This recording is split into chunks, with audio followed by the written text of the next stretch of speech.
Most hams are doing signal reports wrong. Let me explain. So many hams completely obsess about having a true signal report and miss the point completely. They then castigate DXers and contesters who just give everyone 5/9. Then again, they give unreadable signals a 5/2 or something like that. No, no, no, no, no. First, let's talk about the standard that most radio amateurs use for signal reports, the RST standard. This standard has come some clear definitions of how you do a signal report. Let's look at the first one, readability. It's on a scale of 1 to 5. This would be 1, unreadable, 2, barely readable, occasional words distinguishable, 3, readable with considerable difficulty, 4, readable with practically no difficulty, 5, perfectly readable. I think in general, most people get this fine.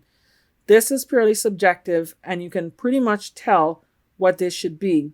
If anything, I would say that some have a bit of difficulty determining what is truly a 5 versus what should be a 4, as they are so close.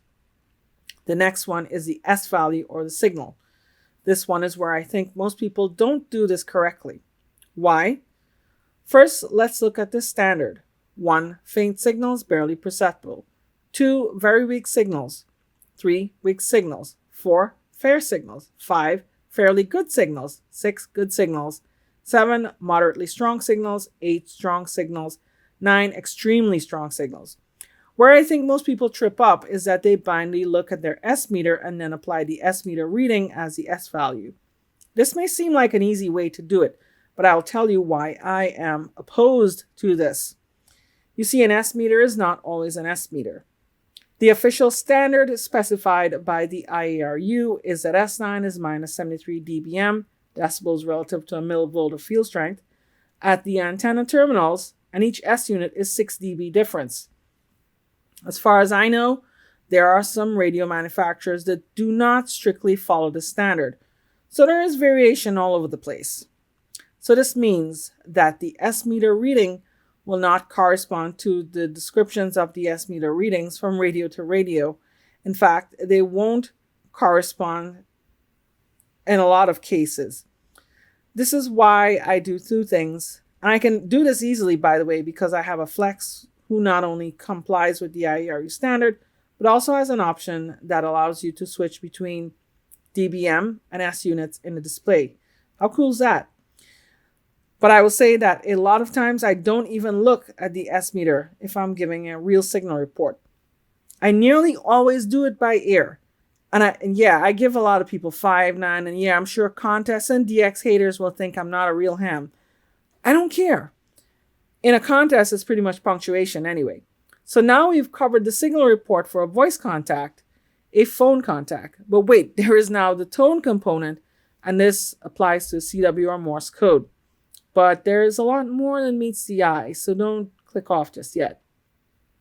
The third number in the RST is the tone, and this is actually used to be really useful when we dealt with actual tone.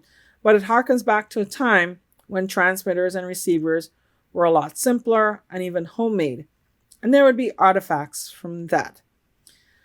So there is a scale from 1 to 9 again. 1, 60 cycle AC or less, very rough and broad. 2, very rough AC, very harsh and broad. 3, rough AC, tone rectified but not filtered. 4, rough notes, some trace of filtering. 5, filtered rectified AC but strongly ripple modulated. 6, filtered tone, definite trace of ripple modulation. 7, near pure tone, trace of ripple modulation. 8, near perfect tone, slight trace of modulation. 9, perfect tone, no trace of ripple modulation of any kind. So you can see where they were going with this. Back in the old days, a lot of transmitters had badly filtered linear power supplies. Today, you find that a lot of transmitters have power supplies that are not only filtered a lot better, at least when it comes to providing DC, but are also switching power supplies. So in a lot of cases, won't introduce the 60 hertz hum. So as a result, you'll see a letter added on, and these are as follows. A, signal distorted by auroral propagation. C, chirp, frequency shift when keying. K, key clicks. M, signal distorted by multipath propagation. S, signal distorted by scatter, propagation. X, stable frequency crystal control. For digital modes, this last T or tone is now replaced by quality, so it becomes RSQ. They only use the odd numbers this time, so they are Q9, clean signal, no visible unwanted sidebar pairs. Q7, one barely visible pair. Q5, one easily visible pair. Q3, multiple visible pairs. Q1, splatter over much of the spectrum. This is pretty much designed for modes such as PSK31 or radio teletype, RTTY. So what about FT8 and other weak signal modes? Well, Joe Taylor, a smart guy that he is, decided that he would just replace the whole RST thing with a real signal report in dB, decibels. How it's calculated is based on a signal relative to the noise in the passband. So it's more of a signal to noise ratio rather than a raw signal strength. Well, I hope this was helpful. 73, keep on hamming. This is N2RJ.